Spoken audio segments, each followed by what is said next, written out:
Praise be to Jesus Christ and Blessed Virgin Mary. Welcome back to Catholic Worker B. ഞാൻ ആഷിഖ് ജോയ്. എപ്പോഴത്തെയും പോലെ നമുക്ക് പ്രാർത്ഥനയോടെ തുടങ്ങാം. പണ്ടത്തെ എൻ്റെ വീഡിയോസ് കാണാത്ത പുതിയ ആളുകൾ ചോദിക്കുന്നുണ്ട് എന്തിനാണ് ലാറ്റിനിൽ പ്രാർത്ഥിക്കുന്നത് എന്നുള്ളത്. നോക്കൂ, Latin is the official language of the church. അതുപോലെ നമ്മൾ മറ്റു മതങ്ങളെ നോക്കൂ, അവർക്ക് എപ്പോഴും ഒരു സാക്രഡ് ലാംഗ്വേജും ഉണ്ട്. അത് അവരതിനെ വിലമതിക്കുന്നുമുണ്ട്. പക്ഷെ നമ്മളാണ് ഇതിനെ വിലമതിക്കാത്തത്. അപ്പോൾ അങ്ങനെ ഒരു കാത്തലിക് ഒരു കൾച്ചർ നമ്മുടെ ഇങ്ങനെയുള്ള ഈ കുഞ്ഞു കുഞ്ഞു കാര്യങ്ങളിലാണ്, ഇങ്ങനെയുള്ള ട്രഡീഷനുകളിലാണ് ഈ കാത്തലിക് ചേർച്ചിൻ്റെ ബ്യൂട്ടിനെസ് അടങ്ങിയിരിക്കുന്നത്. അപ്പോൾ ആ ഒരു ട്രഡീഷൻ കൊണ്ടുവരിക എന്ന ഒരു കുഞ്ഞ് ലക്ഷ്യത്തോടു കൂടിയാണ് ഞാൻ ഈ രീതിയിൽ പ്രാർത്ഥിക്കുന്നത്. ഇതുവഴി എന്ത് സംഭവിക്കുന്നതെന്ന് വെച്ചാൽ, ഒത്തിരി പേരിപ്പം ലാറ്റിനിൽ പ്രാർത്ഥിക്കാൻ തുടങ്ങിയിട്ടുണ്ട്. മലയാളത്തിൽ പ്രാർത്ഥിച്ച ദൈവം കേൾക്കില്ലേ? കേൾക്കും, ഒരു കുഴപ്പമില്ല. പക്ഷേ നമ്മുടെ ഒരു ഐഡൻറ്റിറ്റി അത് കീപ്പ് ചെയ്യാൻ വേണ്ടിയിട്ടാണ് ഞാൻ ഈ ഒരു എഫേർട്ട് എടുക്കുന്നത്. അല്ലാതെ മലയാളത്തിൽ പ്രാർത്ഥിച്ച ദൈവത്തിന് കേൾക്കാൻ പറ്റില്ല എന്നുള്ളത് കൊണ്ടല്ല. ആ ഒരു കാത്തലിക് കൾച്ചർ നമ്മൾ കൊണ്ടുവരണം. നമ്മൾ ഏതെങ്കിലുമൊക്കെ രീതിയിൽ വ്യത്യസ്തരാവണ്ടേ സമൂഹത്തിന്? ഒരു വേർപെട്ട ജീവിതം നമ്മൾ നയിക്കേണ്ടേ? അത് ഈ രീതിയിലെങ്കിലും ചെയ്യാൻ വേണ്ടിയിട്ടാണ് ഈ ഒരു പ്രാക്ടീസ് ഞാൻ ചെയ്യുന്നത്. അതുകൊണ്ട് നമുക്ക് പ്രാർത്ഥനയോടെ തുടങ്ങാം. Pater noster qui es in charis, sanctificetur nomen tu, advenia regnum tuum, fiat voluntas tua, sicut in cielo et in terra. Panem nostrum quotidianum da nobis hodie, et dimitte nobis debita nostra, sicut et nos dimittimus debitoribus nostris. Et ne nos inducas in tentationem, sed libera nos a malo. Amen. ലോക ചരിത്രത്തെ തന്നെ മാറ്റിമറിക്കാൻ പോകുന്ന മഹാസംഭവം അരങ്ങേറുന്നതിനെപ്പറ്റി മാതാവ് നൽകിയ പ്രത്യക്ഷീകരണം. അപ്പോൾ ഈ കരപന്തൽ സന്ദേശം സഭ അംഗീകരിച്ചിട്ടില്ലല്ലോ, അല്ലെങ്കിൽ ഇതിനെതിരെ അപ്രൂവൽ ലഭിച്ചിട്ടില്ലല്ലോ, അതുകൊണ്ട് നമ്മളിത് എന്തിനു വിശ്വസിക്കണം എന്ന് പറയുന്ന പലരെയും ഞാൻ കണ്ടിട്ടുണ്ട്. എന്നാൽ ഈ അപ്പാരിഷൻ നടന്നുകൊണ്ടിരിക്കുന്ന സമയത്ത് തന്നെ, നമ്മളിപ്പോൾ 2025 ഉള്ളത്, എന്നാൽ 1960, 70 ജീവിച്ചിരുന്ന വിശുദ്ധരായ ചില മനുഷ്യർ ഈ പ്രത്യക്ഷീകരണത്തിൽ വിശ്വസിച്ചിട്ടുണ്ട്. അവരാരൊക്കെയാണെന്ന് നമുക്ക് നോക്കാം. വിശുദ്ധ പാത്രെ പിയോ, വിശുദ്ധ ജോൺ പോൾ രണ്ടാമൻ മാർപ്പാപ്പ, വിശുദ്ധ പോൾ ആറാമൻ പാപ്പ, വിശുദ്ധ മദർ തെരേസ, വിശുദ്ധ ജോസ് മരിയ, വിശുദ്ധ മാരവില്ലാസ്, ബെന്റി 16 മാർപ്പാപ്പ, ഫാത്തിമയിലെ സിസ്റ്റർ ലൂസി, ധന്യനായ മാർത്തെ റോബിൻ, ധന്യനായ ഫാദർ സിസെക്, ധന്യനായ പാത്രെ നിയേത്തോ, അന്നത്തെ വിശ്വാസ തിരുസംഘത്തിൻ്റെ പ്രീഫെക്റ്റായിരുന്ന കർദിനാൾ ഒറ്റാവിയാനി, മാഡ്രിഡിലെ 2 ബിഷപ്പുമാർ, അതുപോലെ father Constant Louis, father Aloysius, അതുപോലെ EWTN ചാനലിൻ്റെ സ്ഥാപക മദർ ആഞ്ചലിക്ക, ഇവരൊക്കെയാണ് പ്രശസ്തരായിട്ടുള്ള പൊതുവെ ലോകം അറിയുന്ന വ്യക്തികൾ. ഈ ഗർഭന്താൾ അപ്പാരിഷൻ നടന്നുകൊണ്ടിരിക്കുന്ന സമയത്ത്, അല്ലെങ്കിൽ ആ കാലഘട്ടത്തിൽ ഈ അപ്പാരിഷനിൽ വിശ്വസിച്ചിരുന്ന ആളുകളാണ് ഞാൻ ഈ തന്നിരിക്കുന്ന ലിസ്റ്റിലുള്ളവർ. ഇത് വിശ്വസിക്കുമ്പോൾ നിങ്ങളും ഈ ടീമിലാണ് പെടുന്നത്. അപ്പോൾ ഇതിനെപ്പറ്റി വിശുദ്ധ പോൾ ആറാമൻ പാപ്പ എന്തു പറയുന്നത് നമുക്ക് നോക്കാം. 1966 ജാനുവരി മാസം അന്നത്തെ വിശ്വാസ തിരുസംഘത്തിൻ്റെ പ്രീഫെക്റ്റ് കൊഞ്ചിതയെ ഇൻ്റർവ്യൂ നടത്തുകയുണ്ടായി. 1966 ഏകദേശം 2.5 മണിക്കൂർ നീണ്ടു നിന്ന ഈ ഇൻ്റർവ്യൂവിന് ശേഷം അവിടെയുള്ള മറ്റ് കോൺഗ്രിഗേഷനിലെ മെമ്പേഴ്സിനെയും ഈ കൊഞ്ചിത കാണുകയുണ്ടായി. പിന്നീട് വിശുദ്ധ പോൾ ആറാമൻ പാപ്പയായിട്ട് കൊഞ്ചിത സംസാരിച്ചു. പരിശുദ്ധ പിതാവ് കൊഞ്ചിതയുടെ അടുക്കൽ വന്ന് വളരെ സന്തോഷത്തോടുകൂടെ വ്യക്തമായിട്ട് പറഞ്ഞു, Conchita, I the pope bless you and with me the whole church blesses you. Conchita, ഇതാ മാർപ്പാപ്പയായ ഞാൻ നിന്നെ ബ്ലസ് ചെയ്യുന്നു, എന്നോടൊപ്പം സഭ മുഴുവനും നിന്നെ ബ്ലസ് ചെയ്യുന്നു.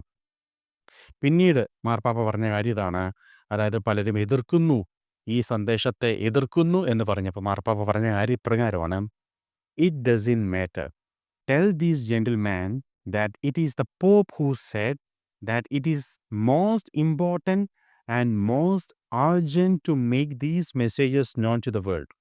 പാപ്പ പറയാണ്, അതൊന്നും ഒരു പ്രശ്നമേ അല്ല, ആരെതിർക്കുന്നു അതൊന്നും ഒരു വിഷയമേ അല്ല. അവരോട് പോയി പറയൂ, ഈ ജെന്റിൽമാൻമാരോട് പോയി പറയൂ, അതായത് മാർപ്പാപ്പ പറയുന്നു ഇത് ലോകം മുഴുവനും അറിയിക്കേണ്ട ഏറ്റവും പ്രധാനപ്പെട്ടതും ഏറ്റവും അർജൻ്റായിട്ടുള്ള മെസ്സേജാണ് ഈ കരവന്താൾ സന്ദേശം എന്ന്. ഇതാരീ പറയണത്? വിശുദ്ധ പോൾ ആറാമൻ മാർപ്പാപ്പ. മാർപ്പാപ്പയുടെ മുകളിൽ വേറെ ആരെങ്കിലും ഉണ്ടോ? അപ്പോൾ ഇതൊന്നും അറിയാത്ത ആളുകളാണ് ഈ കരവന്താൾ സന്ദേശം അപ്രൂവ് ആയിട്ടില്ല എന്ന പേര് പറഞ്ഞ് ഇതിനെ തടയുന്നത്. അവർ ചെയ്യുന്ന ഏറ്റവും വലിയ ദ്രോഹമാണത്. അതായത് നോക്കൂ, ഈ ഒരു അപ്പാരിഷൻ തെറ്റാണ് എന്ന് തെളിയിക്കപ്പെടാൻ ഒരൊറ്റൊരു കാര്യം നടന്നാൽ മതി. എന്താണ്? ഗർഭന്താൾ വാർണിങ്ങിന് മുൻപ് കൊഞ്ചിത മരിച്ചു കഴിഞ്ഞാൽ ഈ അപ്പാരിഷൻ തെറ്റാന്ന് തെളിയിക്കപ്പെടും. അപ്പോൾ അതുവരെ നമുക്ക് ക്ഷമിക്കാനുള്ളൊരു മനസ്സ് വേണം. നമ്മൾ ചെയ്യേണ്ട കാര്യം എന്ന് വെച്ചാൽ ഇത് സംഭവിക്കുന്നത് വെയിറ്റ് ചെയ്യുക. നേരെ മറിച്ച് ഇതിനെ നമ്മൾ തടയുമ്പോൾ നമ്മുടെ ദൈവത്തിൻ്റെ വലിയ ശിക്ഷാവിധിയാണ് വാങ്ങിക്കുന്നത്. കാരണം എന്താണ്? ദൈവം മനുഷ്യവംശത്തെ രക്ഷിക്കാനുള്ള തൻ്റെ കരുണയുടെ സമയത്തുള്ള അവസാനത്തെ ചാൻസ് ആയിട്ടാണ് ഈ ദൈവം ഇൻട്രൊഡ്യൂസ് ചെയ്യുന്നത്. കരുണയുടെ കാലഘട്ടം കഴിയാറായി, ഭീതിയുടെ കാലഘട്ടം വരാൻ പോകുമ്പോൾ ഏറ്റവും അവസാനത്തെ ചാൻസായിട്ട് ഈ മനുഷ്യകുലത്തെ രക്ഷിക്കാൻ വേണ്ടിയിട്ട് ദൈവം കരവന്താൾ മുന്നറിയിപ്പിനെ ലോകത്തിൽ നൽകുമ്പോൾ ഇത് തടയുന്നവർ സൂക്ഷിക്കുക. നിങ്ങൾ ചെയ്യുന്നത് ദൈവത്തോടുള്ള ഏറ്റവും വലിയ അപരാധമാണ്. 3 ഓപ്ഷൻ നമ്മുടെ മുമ്പിലുണ്ടോ? 1 ഇത് സ്വീകരിക്കുക, 2 ന്യൂട്രലായിട്ട് നിൽക്കുക, 3 തള്ളിപ്പറയുക. ഈ ആദ്യത്തെ 2ലും നിൽക്കുമ്പോൾ നമ്മുടെ ആത്മാവ് സേഫാണ്. കാരണം 1 നമ്മൾ വിശ്വസിക്കുന്നു, 2 നമ്മൾ ന്യൂട്രലായിട്ട് നിൽക്കുന്നു, നമ്മളൊരു അഭിപ്രായം പറയുന്നില്ല. 3ാമത്തത് നമ്മളിതിനെ എതിർക്കുകയും ഇതിനെ പൈശാചികമെന്ന് മുദ്രകുത്തുകയും ഈ ഒരു മിഷനെ നമ്മൾ സ്റ്റോപ്പ് ചെയ്യുകയും ചെയ്യുമ്പോൾ നമ്മൾ ദൈവസന്നിധിയിൽ തീർച്ചയായിട്ടും കണക്കൊടുക്കേണ്ടി വരും. കാരണം നമ്മൾ എന്ത് തെളിവിൻ്റെ അടിസ്ഥാനത്തിലാണ് ഇത് തെറ്റാണെന്ന് പറയുന്നത്? അപ്പോൾ മാർപ്പാപ്പ പറയുകയാണ്, it doesn't matter, tell these gentleman that it is the Pope who said that it is the most important and most urgent to make these messages known to the world. എൻ്റെ ഒരു അഭിപ്രായത്തിൽ ധ്യാനകേന്ദ്രങ്ങളിലെങ്കിലും നമ്മുടെ അവസാന ദിവസങ്ങളിൽ ഇങ്ങനൊരു സന്ദേശം മാതാ നൽകിയിട്ടുണ്ടെന്ന് പറയണം. കാരണം ലോകം മുഴുവനും ധ്യാനം കൂടുന്ന ഒരു അനുഭവമാണ് ഈ കരവന്താൾ മുന്നറിയിപ്പിൻ്റെ സമയത്ത് സംഭവിക്കുക. അതന്ന് നടന്ന് കഴിയുമ്പോൾ നമുക്കിത് മനസ്സിലാവും ഇത് എത്രത്തോളം ഇമ്പോർട്ടൻ്റ് ആയിരുന്നു എന്ന്. അന്നേ നമ്മൾ ചിന്തിക്കത്തുള്ളൂ, ഇത് നേരത്തെ കുറച്ച് പേരോടുകൂടെ പറയാമായിരുന്നല്ലോ എന്ന്. അതുകൊണ്ട് ഞാനുമായിട്ട് ബന്ധപ്പെട്ട ആൾക്കാരുടെ അടുത്തെല്ലാം ഞാനിത് പറഞ്ഞു വെച്ചിട്ടുണ്ട്, ഇത് സംഭവിക്കും എന്നുള്ളത്. തുടർന്ന് മാർപ്പാപ്പ പറയുകയാണ്, it is necessary to pray that the church will become aware of the importance of ഗർഭന്താൾ.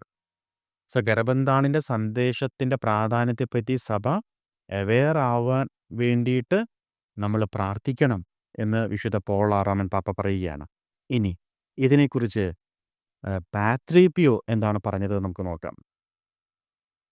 1962 March മാസം 3-ാം തീയതി ഗർഭന്താളിൽ ഈ കുഞ്ഞുങ്ങൾക്ക് ഒരു ലെറ്റർ ലഭിച്ചു. അത് എഴുതിയത് മറ്റാരുമല്ല, വിശുദ്ധ പാത്രീപ്പിയോ ആണ്. പാത്രീപ്പി ഇപ്രകാരമാണ് പറഞ്ഞത്, At 9 o'clock this morning, the Holy Virgin told me to say to you, അതായത് ഈ കത്ത് എഴുതുന്ന ദിവസം 9 മണിക്ക് മാതാവ് പാത്രീപ്പിയോട് പറഞ്ഞു, ഈ കുഞ്ഞുങ്ങളോട് പറയാൻ വേണ്ടി പാത്രീപ്പിയോക്ക് നൽകിയ സന്ദേശം. Oh blessed young girls of Saint Sebastian de Garabandal, I promise you that I will be with you until the end of the centuries and you will be with me during the end of the world and later united with me in the glory of the paradise. മാതാവ് പറഞ്ഞ പ്രകാരമാണ്, അനുഗ്രഹിക്കപ്പെട്ട ഈ ഗർഭന്താളിലെ എൻ്റെ പ്രിയപ്പെട്ട മക്കളെ, ഞാൻ നിങ്ങൾക്ക് ഉറപ്പ് തരുന്നു, ഞാൻ നൂറ്റാണ്ടുകളുടെ അവസാനം വരെ നിങ്ങളോട് കൂടെ ഉണ്ടായിരിക്കും. മാത്രമല്ല നിങ്ങളും ലോകാവസാന സമയ കാലഘട്ടങ്ങളിൽ എന്നോടൊപ്പം ഉണ്ടായിരിക്കും. പിന്നീട് പർദീസയിൽ ഞാനുമായി ഐക്യത്തിൽ, united with me in the glory of the paradise, പർദീസയുടെ മഹത്വത്തിൽ എന്നോടൊപ്പം നിങ്ങളുണ്ടായിരിക്കുമെന്ന്. എന്നിട്ട് പാത്രീപ്പിയോ തുടരുകയാണ്, ഈ പറഞ്ഞ കാര്യത്തിലൊരു ആത്മീയമായൊരു രഹസ്യം കിടപ്പുണ്ട്, അത് ഗ്രഹിക്കാൻ കഴിയുള്ളവർ ഗ്രഹിക്കട്ടെ. പിന്നീട് പാത്രീപ്പിയോ പിന്നീട് പറയുകയാണ്, മക്കളെ നിങ്ങളിതാ ഞാൻ ജപമാല ഫാത്തിമയിൽ നിന്നുള്ള ജപമാലയുടെ ഒരു കോപ്പി ഞാൻ അയക്കുന്നു. അത് മാതാവ് നിങ്ങളോട് പറഞ്ഞതാണ് നിങ്ങൾക്ക് തരാൻ വേണ്ടിയിട്ട്. ജപമാല പ്രാർത്ഥിക്കണം, pray and get others to pray because the world is at the beginning of the perdition. അത് നിങ്ങൾ പ്രാർത്ഥിക്കുക, മറ്റുള്ളവരെ കൊണ്ട് പ്രാർത്ഥിപ്പിക്കുക, കാരണം ലോകം നാശത്തിൻ്റെ വക്കിലാണ്. എന്നിട്ട് പാത്രീപ്പിയോ പറയുകയാണ്, they do not believe in you or in your conversations with a lady in white. Padre Pio പറയാണ്, മക്കളെ നിങ്ങളീ പറയുന്ന കാര്യങ്ങൾ ആളുകൾ വിശ്വസിക്കത്തില്ല.